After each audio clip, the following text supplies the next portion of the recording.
जैसे हम यहाँ उतरे तो हम रामप्पा मंदिर पे गए और मैं आपको दिल से बताना चाहती हूँ कि इतना सुंदर मंदिर मैंने अपने जीवन में नहीं देखा है। ఇక్కడ మేము రాగానే రామప్ప మందిరం పోయినాం. చాలా అద్భుతమైన చాలా సుందరమైన మందిరం అని చెప్పి నేను మనవి చేస్తున్నాను. ये धरती एक पवित्र धरती है। यहाँ के शहीदों ने तेलंगाना के लिए बड़े बड़े बलिदान दिए। ఇది చాలా పుణ్యభూమి. ఇక్కడ చాలా మంది తెలంగాణ రాష్ట్రం కోసం వారి జీవితాలు త్యాగం చేసుకున్నారు. न्याय प्रिय लोगों की धरती है। ఇక్కడున్న ప్రజలందరూ న్యాయం కోరుతున్నారు. वीरों की धरती है। ఇది వీరుల భూమి. ఇది वीर श्रीकांताचार्य जी को मेरा नमन। శ్రీకాంతాచార్యని నేను తెలంగాణ అమరవీరుని ఈరోజు తలుచుకుంటున్నాను. इन सब योद्धाओं ने आपके लिए एक बहुत बड़ा सपना देखा था। మీరందరూ కూడా ఒక పెద్ద తెలంగాణ అనే ఒక పెద్ద స్వప్నం చూసిండ్రు. ये सपना विकास का सपना था, रोजगार का सपना था और सामाजिक न्याय का सपना था। ఈ స్వప్నం ఈ కళ ప్రగతి గురించి ఉద్యోగాల గురించి సామాజిక న్యాయం గురించి మీ స్వప్నం ఉండింది. आपने इस सपने पे भरोसा किया। आपने भरोसा किया पिछले चुनाव में कि बीआरएस आपका सपना साकार करेगी और आपको अपने प्रदेश में रोजगार मिलेंगे, एक मजबूत भविष्य मिलेगा और एक सामाजिक समानता मिलेगी जिससे आप सबका विकास इकट्ठे हो पाए। మీ కలలు నిజమైతే అనుకొని సామాజిక న్యాయం జరుగుతుందని చెప్పి మీరందరూ గతంలో బీఆర్ఎస్ పార్టీని ఎన్నికల్లో నమ్మారు. आपकी उम्मीद थी कि किसानों को मजबूत बनाया जाएगा, आत्महत्याएं बंद होंगी, कि आपके जो बच्चे हैं उनका भविष्य अच्छा होगा और नौकरी करके आप अपने परिवार को मजबूत बना पाएंगे। మీ నమ్మకం మీ విశ్వాసం ఏముండనంటే రైతుల జీవితాల్లో వెలుగు నిండుతాయి, పిల్లలకు ఉద్యోగాలు వస్తాయి, మీకు బంగారు భవిష్యత్తు వస్తుందని చెప్పి మీరు అనుకున్నారు. అందుకోసమే గతంలో బీఆర్ఎస్ పార్టీకి మద్దతు పలికినరు. एक आशा थी कि बाबा साहेब अम्बेडकर जी, महात्मा फूले जी, कोमराम भीम जी जैसे महापुरुषों का जो सामाजिक न्याय का सपना था वो पूरी तरह से साकार होगा। మీరు అనుకున్నారు అంబేద్కరు, ఫూలే, కొమరం భీం వారి సామాజిక న్యాయం తెలంగాణలో పూర్తి అవుతుందని చెప్పి మీరు ఆశించిండ్రు. कांग्रेस पार्टी ने ये सपना समझा क्योंकि कांग्रेस पार्टी खुद एक आंदोलन से निकली थी। కాంగ్రెస్ పార్టీ మీ కల గురించి అర్థం చేసుకున్నది. కాంగ్రెస్ పార్టీ కూడా ఆందోళన ద్వారానే పుట్టిందని చెప్పి నేను మనవి చేస్తున్నాను. कांग्रेस पार्टी का ये असूल है कि सामाजिक न्याय होना चाहिए, कि सब इकट्ठे आगे बढ़ें और इसी असूल पर स्वतंत्रता संग्राम लड़ा गया। इसीलिए कांग्रेस पार्टी ने जब देखा कि आपका ये सपना था और आप इस सपने के लिए संघर्ष कर रहे थे, इसमें अपनी पूरी शक्ति डाल रहे थे और इतने सारे लोग इस सपने के लिए बलिदान देने के लिए तैयार थे, तो कांग्रेस पार्टी ने इस सपने को समझकर तेलंगाना प्रदेश बनाने का निर्णय लिया। కాంగ్రెస్ పార్టీ స్వాతంత్రం నుంచి కూడా దేశం ప్రజల యొక్క ఆకాంక్షలు గుర్తించింది. కాంగ్రెస్ పార్టీ సామాజిక న్యాయం మీద నమ్ముతుంది. కాంగ్రెస్ పార్టీ ప్రజల ఆకాంక్షలు నెరవేరుస్తుంది. మీ అందరి ఆకాంక్షలు కోరికలు నెరవేర్చడానికే కాంగ్రెస్ పార్టీ ప్రత్యేక తెలంగాణ రాష్ట్రం ఏర్పాటు చేసిందని చెప్పి మనం చేస్తున్నాను. उस समय मेरी माताजी सोनिया जी कांग्रेस की अध्यक्ष थी और इस निर्णय को लेने में एक राजनीतिक वीरता भी थी, क्योंकि वो जानती थी कि इस निर्णय को लेने से हो सकता है कि कांग्रेस की जो राजनीतिक जो यहाँ पे जो उसका स्तर है, हो सकता है कि कांग्रेस उस चुनाव को हारे जो अगला चुनाव है। మా అమ్మ సోనియా గాంధీ గారు తెలంగాణ రాష్ట్రం ఇవ్వడానికి నిర్ణయం తీసుకున్నప్పుడు కొంత రాజకీయ మూల్యం చెల్లించాల్సి వస్తుందని చెప్పి తెలిసి కూడా తెలంగాణ రాష్ట్రం ఏర్పాటు చేసిన విషయం మీకు గుర్తు చేస్తున్నాను। आजकल ज्यादातर पार्टी के नेता वही निर्णय लेते हैं जिससे उनका राजनीतिक स्वार्थ साधा जाता है, लेकिन सोनिया जी ने जब ये निर्णय लिया तो ये निर्णय आपके लिए लिया। उन्होंने ये कहा कि चाहे मेरी पार्टी तेलंगाना में न भी जीते, न भी सरकार बना पाए, तब भी ये तेलंगाना के लोगों का की ये चाहत है कि सपना है और इसे साकार करने के लिए उन्होंने आपकी भलाई के लिए और आपके पक्ष में ये निर्णय लिया। తెలంగాణ రాష్ట్రం ఇస్తే మూల్యం చెల్లించాల్సి వస్తుందని తెలిసినా ఈ రోజుల్లో రాజకీయ నాయకులందరూ కూడా రాజకీయ లబ్ధి కోసమే నిర్ణయాలు తీసుకుంటున్నా మా తల్లి గారు సోనియా గాంధీ గారు రాజకీయం నష్టపోయినా సరే తెలంగాణ ప్రజల ఆకాంక్ష కొరకు తెలంగాణ ప్రజల త్యాగాలు గుర్తించి తెలంగాణ ప్రజల కోరిక మేరకు తెలంగాణ రాష్ట్రం ఏర్పాటు చేసిన విషయం మీ అందరికీ మరోసారి మనవి చేస్తున్నాను। उनका सोच, कांग्रेस पार्टी की सोच एक छोटी सोच नहीं थी। उनका नजरिया आगे के लिए था, भविष्य के लिए था, आपकी मजबूती के लिए था। इसीलिए वो ये निर्णय ले पाई और उन्हीं की तरह कांग्रेस पार्टी के जितने भी बड़े बड़े नेता रहे, चाहे जवाहरलाल नेहरू थे, चाहे इंदिरम्मा थी, चाहे उनके बाद मनमोहन सिंह जी थे, चाहे राहुल जी हैं और तेलंगाना के तमाम नेता हैं, आगे की सोचते हैं और आपकी भलाई के लिए सोचते हैं और इसी सोच के लिए, इसी सोच के जरिए आपके प्रदेश को मजबूत बताने की बात करते हैं। తాత్కాలిక ప్రయోజనాల కోసమో కొద్ది దూరం చూసి ప్రయోజనాల కోసమో సోనియా గాంధీ గారు తెలంగాణ ఇవ్వలేదు। దూరపు చూపుతో మీ భవిష్యత్తు కోసం, మీ పిల్లల భవిష్యత్తు కోసం, మీ ఆకాంక్ష మేరకు సోనియా గాంధీ గారు తెలంగాణ ఏర్పాటు చేశారు। ఏ విధంగానైతే జవహర్లాల్ నెహ్రూ గారు, ఇందిరాగాంధీ గారు, రాజీవ్ గాంధీ గారు, రాహుల్ గాంధీ గారు దూర చూపుతో దేశం మంచి కోసం, సమాజం మంచి కోసం, ప్రజల కోసం మంచి కోసం నిర్ణయాలు తీసుకుంటారో, ప్రజల ఆకాంక్ష కోసం తీసుకుంటారో, మా తల్లి సోనియా గాంధీ గారు కూడా తెలంగాణ రాష్ట్రం ఏర్పాటు నిర్ణయం తీసుకున్నారు। इस सोच का प्रमाण ये है कि उनके कार्यकाल में बड़ी बड़ी संस्थाएं बनी आपकी भलाई के लिए, चाहे IIT, IIM, एम्स, ऐसी संस्थाएं बनी, आपका विकास हुआ तो आप आगे बढ़ पाए। గత కాంగ్రెస్ పెద్దల హయాంలో పెద్ద పెద్ద సంస్థలు ఏర్పడ్డాయి। IIT కానీ, IIM కానీ, ఇటువంటి అన్ని దేశానికి ఎంతో లాభం చేసిన సంస్థలు ఏర్పడ్డ విషయం కూడా నేను గుర్తు చేస్తున్నాను।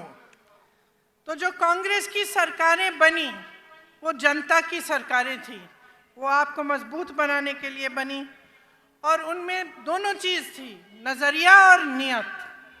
अब जब हम नियत की बात करते हैं तो जितने भी काम होते हैं सरकार बगैर सही नियत के वो काम करती नहीं है। अगर सरकार की नियत ये हो कि आपको लूटना है और सिर्फ सत्ता में रहकर भ्रष्टाचार करना है तो वो भलाई के काम नहीं कर पाती। కాంగ్రెస్ ప్రభుత్వాలు నీతి నిజాయితీతో కట్టుబడి ఉంటాయని చెప్పి నేను మనవి చేస్తున్నాను। ఇప్పుడు మీరు చూస్తున్న ప్రభుత్వాలు అవినీతితో మోసపూరిత విధానం అవలంబిస్తున్న విషయం కూడా మీరు గమనించాలని చెప్పి మనవి చేస్తున్నాను। तो आज हम सब इस मंच पे खड़े हैं और आपके सामने खड़े होकर हमने ये बात कही है कि तेलंगाना के लिए कांग्रेस पार्टी ने एक रोड मैप, एक विजन बनाया है। ఈ రోజు మీ అందరికీ మనవి చేస్తున్నా కాంగ్రెస్ పార్టీ తెలంగాణ రాష్ట్రానికి ఒక రోడ్ మ్యాప్, ఒక విజన్ తయారు చేసి ఈ రోజు మీ ముందుకు వస్తున్నానని చెప్పి నేను మనవి చేస్తున్నాను। आपके लिए गारंटी लाए हैं। गारंटी क्या है? गारंटी वो चीजें हैं जो हम आज आपको बताना चाहते हैं कि हम आपके लिए करेंगे। और जितने भी कांग्रेस के प्रदेश हैं जिनमें हमने ऐसे गारंटी सामने रखे उनमें हमने वो काम अभी से शुरू कर लिया है। మీ ముందుకి 6 గ్యారెంటీలు తీసుకొస్తున్నాం. గ్యారెంటీలు అంటే ఏంటిది?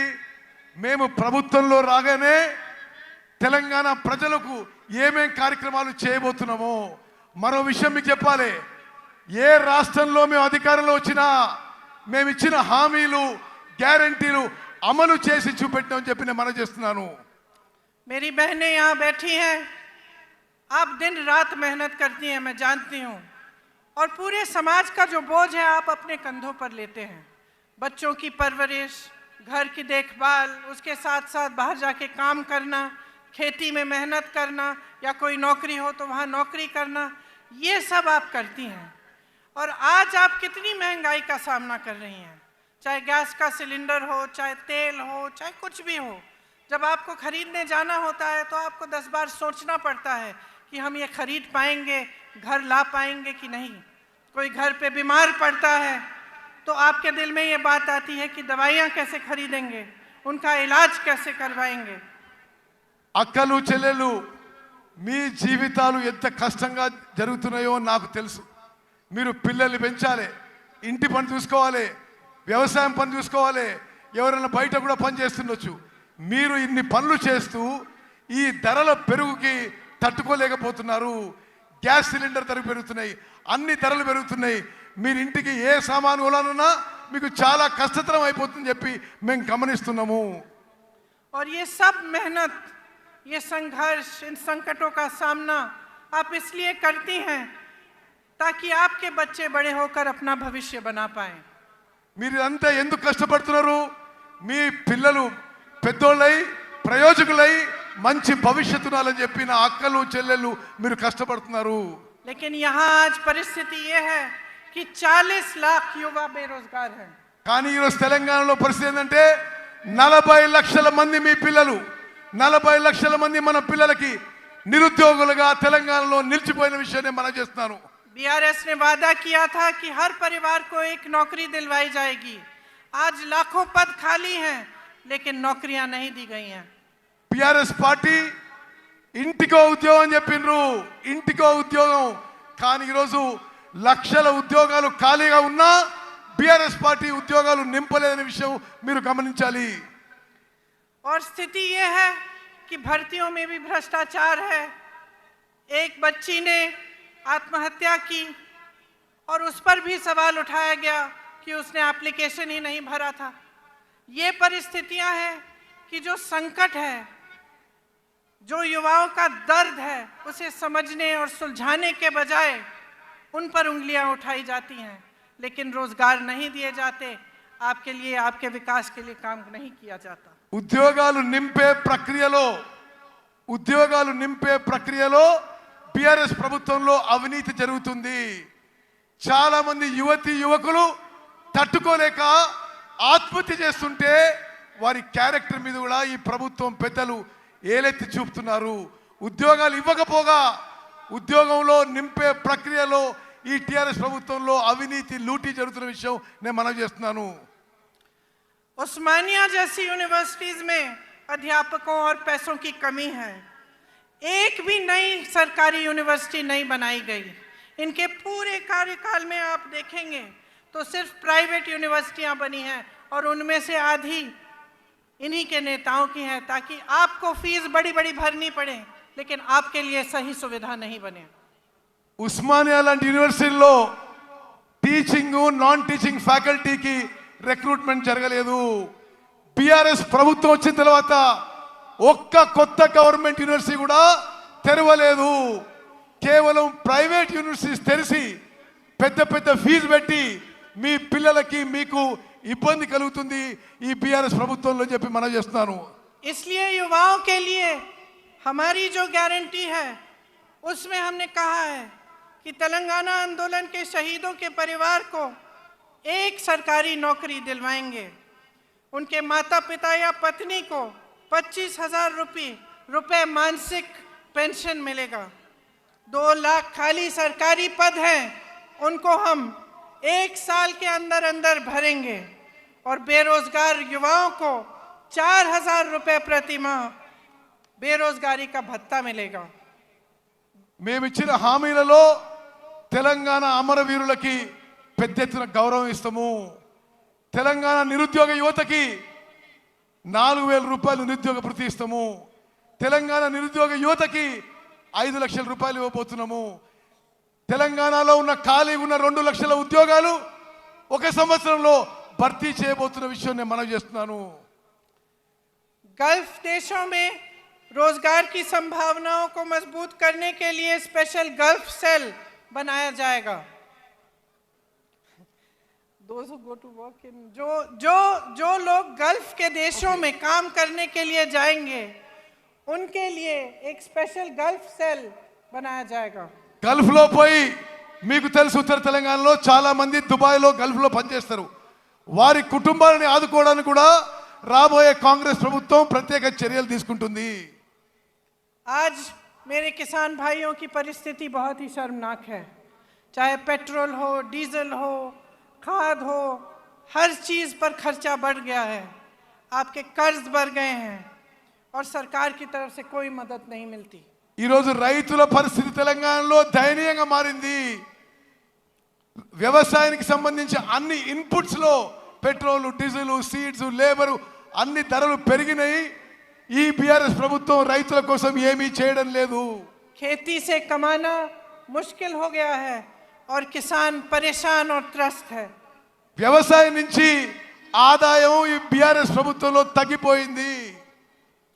इसीलिए हमने ये तय किया है कि हम एमएसपी को बढ़ाएंगे और इसकी हम आपको गारंटी देते हैं. అందుకోసమే రాబోయే కాంగ్రెస్ ప్రభుత్వంలో మినిమం సపోర్ట్ ప్రైస్ ఎంఎస్పి పెంచి ఇవ్వబోతున్నాం అని చెప్పి నేను మనవి చేస్తున్నాను. धान के लिए 2500 रुपए, मक्का के लिए 2200 रुपए, सोयाबीन के लिए 4,400 रुपए, गन्ना के लिए 4,000 रुपए. అన్ని వ్యవసాయ పంటలకి ఎంఎస్పి పెంచి ఇస్తాము. వరి ధాన్యానికి 2,500, సోయాకి 2,200, షుగర్ కేన్ కి 4,000 రూపాయలు ఇవ్వబోతుందని చెప్పి నేను మనవి చేస్తున్నాను. अरहर की 6,700 रुपए और कॉटन की 6,500 रुपए. పత్తికి 6,500 రూపాయలు ఇవ్వబోతున్నాం. ఈ విధంగా ప్రతి పంటకి ఎంఎస్పి కంటే పెంచి రాబోయే కాంగ్రెస్ ప్రభుత్వం ఇవ్వబోతుంది. किसानों के लिए 2 लाख रुपए तक कर्ज माफ किए जाएंगे. రాబోయే కాంగ్రెస్ ప్రభుత్వం 2 లక్షల రూపాయల వరకు రైతులకి రుణమాఫీ చేయబోతున్నాము. इंदिरम्मा रायतु भरोसा योजना के तहत किसानों के लिए 15,000 रुपए प्रति एकड़ दिया जाएगा. ఇందిరమ్మ రైతు భరోసా అనే కార్యక్రమం తీసుకొచ్చి ప్రతి ఎకరాకి ప్రతి సంవత్సరానికి 15,000 రూపాయలు ఇవ్వబోతుందని చెప్పి నేను మనవి చేస్తున్నాను. और मनरेगा में जो रजिस्टर्ड मजदूर हैं उन्हें हर साल 12,000 रुपए मिलेंगे. భూమి లేని రైతు కూలీలకు సంవత్సరానికి వచ్చే కాంగ్రెస్ ప్రభుత్వం 12,000 రూపాయలు ఇవ్వబోతుందని చెప్పి నేను మనవి చేస్తున్నాను. मेरे बहनों और मेरे भाइयों, ये जो आपका क्षेत्र है ये आदिवासी बहुल क्षेत्र है और आप तो जानते ही हैं कि इंदिरा जी के दिल में आपके लिए एक बहुत खास जगह थी. ఈ ప్రాంతంలో గిరిజనులు, ఆదివాసీలు పెద్ద సంఖ్యలో ఉంటారు. ఇందిరాగాంధీ గారు గిరిజనులు, ఆదివాసీలకి ఎంత ప్రేమిస్తుండ్రో మీకు తెలుసు అని చెప్పి నేను మనవి చేస్తున్నాను. ये रिश्ता जो उनके साथ आपने जोड़ा था एक आदर का रिश्ता था, श्रद्धा का रिश्ता था. उनके दिल में आपके लिए आदर थी अथा आपके लिए श्रद्धा थी और वो हमेशा ये चाहती थी कि आपकी संस्कृति को बचाया जाए और बढ़ाया जाए. वो हमेशा कहती थी कि आदिवासी संस्कृति ही दुनिया की सबसे आधुनिक और सबसे आगे सोचने वाली संस्कृति थी जिसके जरिए प्रकृति का आदर होता था. గిరిజనులు, ఆదివాసీలు మీరు ఇందిరాగాంధీ గారిని ఎంతో ప్రేమించి అభిమానించేవాళ్ళు. ఇందిరాగాంధీ గారు కూడా మిమ్మల్ని ఎంతో ప్రేమించి అభిమానించేవాళ్ళు. ఎప్పుడు కూడా మీ సంస్కృతిని, మీ కల్చర్ని మరి ప్రిజర్వ్ చేయాలని చెప్పి ఇందిరాగాంధీ గారు భావించారు. ఎప్పుడు కూడా ఇందిరాగాంధీ గారు మీరంటే ఆదివాసీలు లంబాడీలు గిరిజనులు అంటే ఎంతో గౌరవ మర్యాద ఉండేది. ఆదివాసీలు గిరిజనులు వారి గురించి మీకు ఎంతో ముందు చూపు ఉందని చెప్పి ఇందిరాగాంధీ గారు భావించేవారు. लेकिन अफसोस की बात है कि आज आपके अधिकार छीने जा रहे हैं. ఈ రోజు ఆదివాసీల గిరిజనుల హక్కులు ఈ బీఆర్ఎస్ ప్రభుత్వ పెద్దలు లాక్కుంటున్నారని చెప్పి నేను మనవి చేస్తున్నాను. जबरन आपको जमीन से बेदखल किया जा रहा है. మీ భూముల నుంచి మిమ్మల్ని ఎలగొడుతున్నారు. आपके लिए जो डेवलपमेंट फंड है उसका आप शायद जानते नहीं होंगे, लेकिन 40% से ज्यादा अलग अलग कामों में जाता है, लेकिन आपके लिए नहीं डाला जाता. మీకు రావాల్సిన డెవలప్మెంట్ ఫండ్ అభివృద్ధి నిధుల్లో 40% ఇతర విషయాలకి ఉపయోగిస్తుందని చెప్పి నేను మనవి చేస్తున్నాను. हमने तय किया है कि एससी के लिए 18% आरक्षण दिया जाएगा और एसटी के लिए 12%. మేము వచ్చిన తర్వాత ఎస్సీలకి 18% రిజర్వేషను, ఎస్టీలకి 12% రిజర్వేషన్ ఇవ్వబోతుందని చెప్పి నేను మనవి చేస్తున్నాను.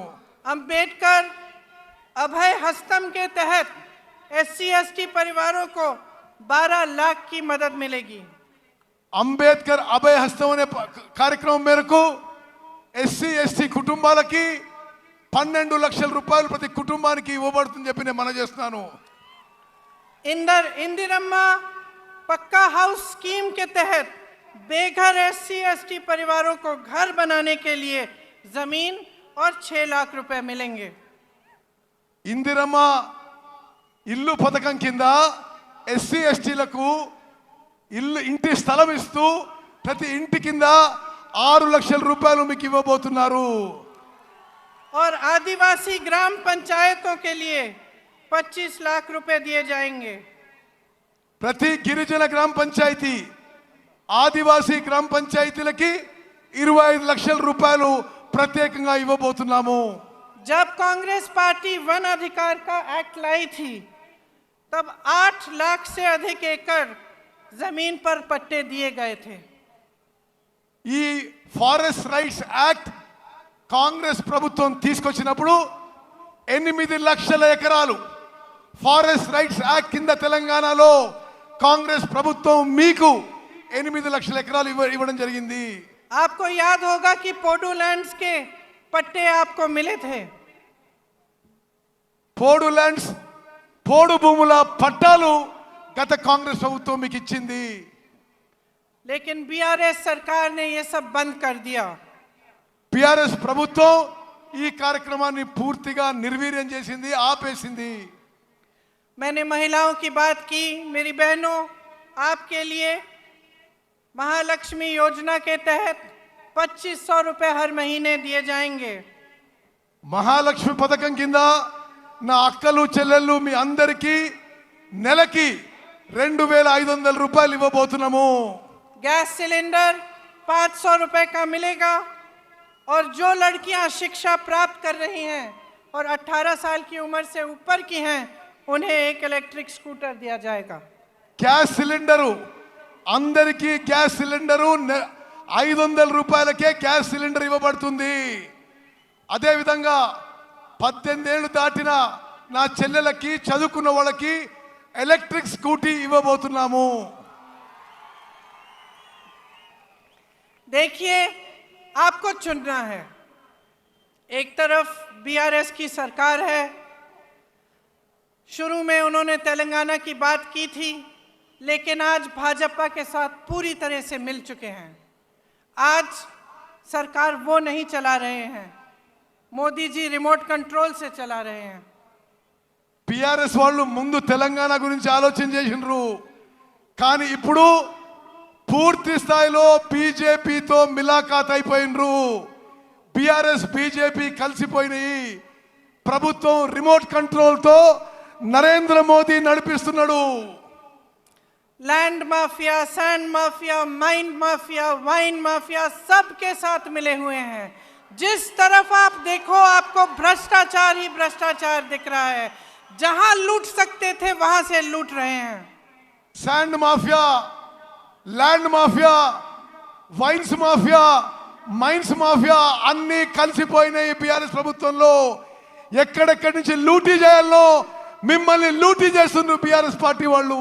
और सरकार का ध्यान महंगाई को मिटाने पर नहीं है, रोजगार बनाने को पर नहीं है, आपको मजबूत करने पर नहीं है. सरकार का ध्यान सिर्फ इन माफियाओं को बचाने में लगा हुआ है. ఈ ప్రభుత్వం యొక్క దృష్టి మీ పిల్లల ఉద్యోగాలు ఇవ్వడంలో కానీ మీ జీవితాలు మెరుగుపరచడంలో లేవు. ఈ మాఫియాలను రక్షించడానికే ఈ బీఆర్ఎస్ ప్రభుత్వం ఉందని చెప్పి నేను మనవి చేస్తున్నాను. रंगारेड्डी जिले में हजारों करोड़ों के जमीन पर घोटाला किया, भूदान की जमीन रिकॉर्ड से ही गायब कर दी.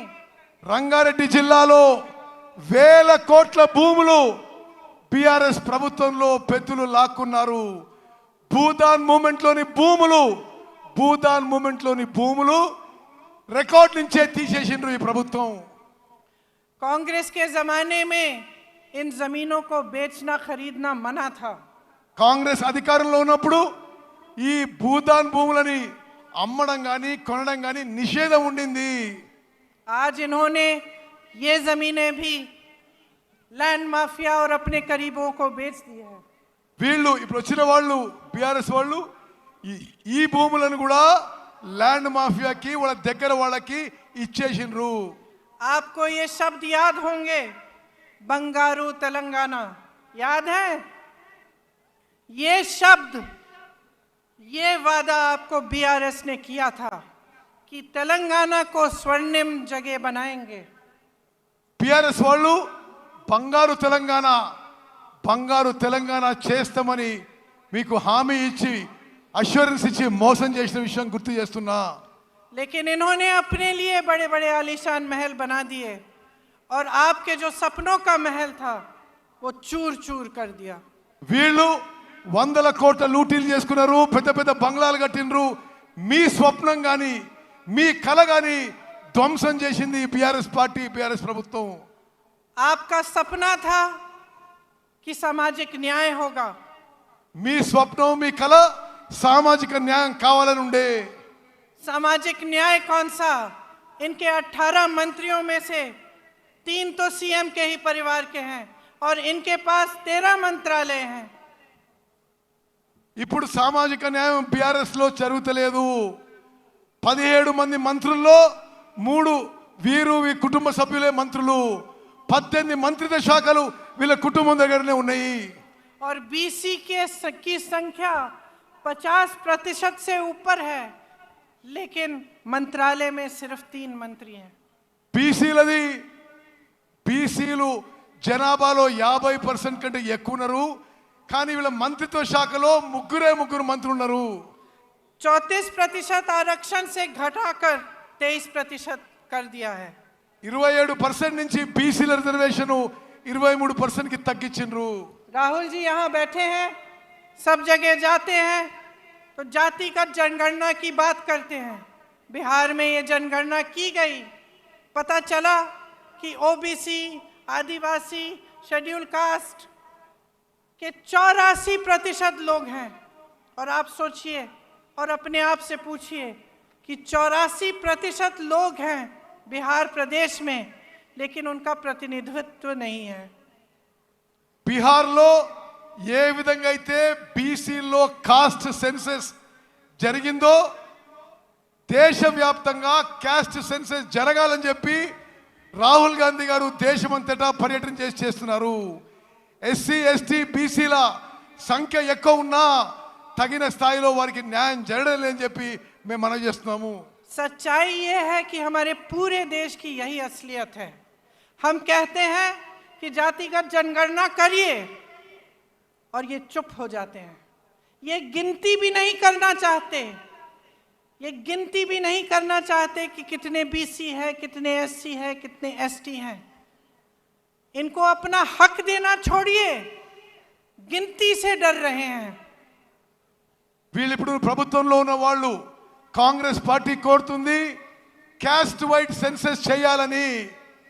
నరేంద్ర మోదీ ప్రభుత్వం దీనికి నోరు మూసుకొని కూర్చుంది. వాళ్ళ హక్కులు ఇవ్వడం దూరంగా పెట్టండి, కనీసం క్యాస్ట్ వైట్ సెన్సెస్ చేయడానికి కూడా మోదీ ప్రభుత్వం ముందుకు రావడం లేదు. तो ये सामाजिक न्याय देंगे कैसे? లెక్కలే చేయనప్పుడు, కులపరంగా సెన్సెస్ అయినప్పుడు వీళ్ళు న్యాయం ఎట్లా చేస్తారు, సామాజిక న్యాయం ఎట్లా చేస్తారు? इनकी बातें खोखली हैं। चुनाव के समय बड़ी बड़ी बातें करते हैं, उसके बाद भूल जाते हैं, लूट में, भ्रष्टाचार में, इन्हीं चीजों में व्यस्त रहते हैं। వీళ్ళ మాటల్లో అర్థం లేదు, మోసపూరిత మాటలు. ఎలక్షన్స్ లో ఏదో మాటలు చెప్పి వాగ్దానాలు చేసి పూర్తిగా మర్చిపోతారు, జనాన్ని మోసం చేస్తున్నారు. मोदी जी ने कितने बड़े बड़े वादे किए थे, ट्राइबल यूनिवर्सिटी बनाएंगे, स्टील प्लांट लगवाएंगे, हॉर्टिकल्चर यूनिवर्सिटी बनाएंगे, क्या बनाया? మోదీ గారు పెద్ద పెద్ద మాటలు మాట్లాడిండు, ట్రైబల్ యూనివర్సిటీ పెడతా అన్నాడు, స్టీల్ ఫ్యాక్టరీ పెడతా అన్నాడు, హార్టికల్చర్ యూనివర్సిటీ పెడతా అన్నాడు. ఏది ఒక్క అంగుళం కూడా ముందుకు పోలేదు. जो बनाया वो सब अपने बड़े बड़े उद्योगपति दोस्तों को सौंप दिया। BHEL, BSNL, DMRL, HAL, railways की बात कर रहे हैं, कुछ नहीं छोड़ा। నరేంద్ర మోదీ గారు కాంగ్రెస్ పార్టీ నిర్మించిన సంస్థలని, పబ్లిక్ సెక్టర్లని, BHEL, HAL, రైల్వేస్ లో కొంత భాగం ప్రైవేట్ తన ఉద్యోగపతి దోస్తులకి, వ్యాపారవేత్తలకి ఈ దేశాన్ని అమ్మేస్తున్నాడు. 60 लाख करोड़ की कंपनियां 6 लाख करोड़ में बेच डाली। 7 లక్షల కోట్ల కంపెనీలు 6 లక్షల కోట్లు అమ్ము చేయబడుతున్నాయి. ना इन्होंने जो बनी हुई संस्थानें थी उनकी बचत, उनकी हिफाजत की, ना इन्होंने कुछ नया बनाया, सिर्फ नए नए वादे, नए नए बातें करते रहे। तो बहनों और भाइयों, मैंने बहुत लंबा बोल लिया है, लेकिन इस सब चीज़ों का, जितनी भी बातें मैंने की हैं, इनका एक ही सार है, आप समझदारी से अपना वोट दो, आप विवेक से अपना वोट दो और देखो कि आपके जीवन का क्या अनुभव है, आपके जीवन में तरक्की आई है कि नहीं। अगर नहीं आई है तो आप देखिए कि कांग्रेस के प्रदेशों के लोगों में तरक्की आई है कि नहीं। क्या कर रही है कांग्रेस? जहाँ जहाँ गारंटी दी है, क्या वो गारंटी पूरी कर रही है कि नहीं? ఇప్పుడు అధికారంలో ఉన్న వాళ్ళు కళ్ళబొల్లి మాటలు చెప్పి మిమ్మల్ని మోసం చేస్తున్నారు. మీ జీవితాల్లో ఏమైనా మార్పు వచ్చిందా తెలంగాణలో? ఇప్పుడు అధికారంలో ఉన్న వాళ్ళు ఏమీ చేయలేదు. జాగ్రత్తగా ఆలోచన చేసి ఓటేయండి. కాంగ్రెస్ పాలిత రాష్ట్రాల్లో సామాన్య ప్రజల జీవితాల్లో మెరుగు వచ్చింది. మీరు కూడా కాంగ్రెస్ పాలిత రాష్ట్రాలకు చూడండి అని చెప్పి నేను మనవి చేస్తున్నాను. और आप सबसे पहले नेता और पार्टी की नीयत देखिए। आप देखिए कि आपका अनुभव क्या रहा है, कि BRS ने बीजेपी से मिलकर कितना भ्रष्टाचार किया है आपके साथ, आपके प्रदेश में, और आपके विकास के लिए कुछ नहीं किया। మీరు నాయకులు, పార్టీల వ్యక్తిత్వము, క్యారెక్టర్ చూడండి. BRS పార్టీలు అందరూ దోపిడీ చేసుకుంటున్నారు. BRS బీజేపీ కలిసి ఈ రాష్ట్రాన్ని లూటీ చేసుకుంటారని చెప్పి నేను మనవి చేస్తున్నాను. तो जैसे मैंने कहा, इन सब बातों का सार यही है कि ये वोट जो इस चुनाव में आप डालने जा रहे हैं, ये आपके पक्ष में जाना चाहिए। ये वोट, मेरी बहनें आप यहाँ बैठी हैं, आपके बच्चों के भविष्य को बनाने के लिए जाना चाहिए। मेरे भाई आप सब यहाँ हैं, आपको रोजगार मिलना चाहिए, आप विकसित हों, आप फूले फले और आपका भविष्य अच्छा हो, इसलिए आपका वोट जाना चाहिए। అక్కలు చెల్లెళ్ళు, మీ పిల్లల భవిష్యత్తు, మీ పిల్లల ఉద్యోగాల కోసం ఈసారి మీరు ఓటేయండి. అన్నలు తమ్ముళ్ళు, మీ భవిష్యత్తు కోసం, మీ ఉద్యోగాల కోసం, మెరుగైన జీవితం కోసం ఓటేయాలని చెప్పి నేను మనవి చేస్తున్నాను. तो सोच समझ के अपना वोट डालिए। आप जानते हैं कि यहाँ के उम्मीदवार सीतक्का जी और सत्यनारायण बोपापल्ली जी हैं। इनको भारी से भारी बहुमत से जिताइए और अपने भविष्य को मजबूत बनाइए। जय हिंद।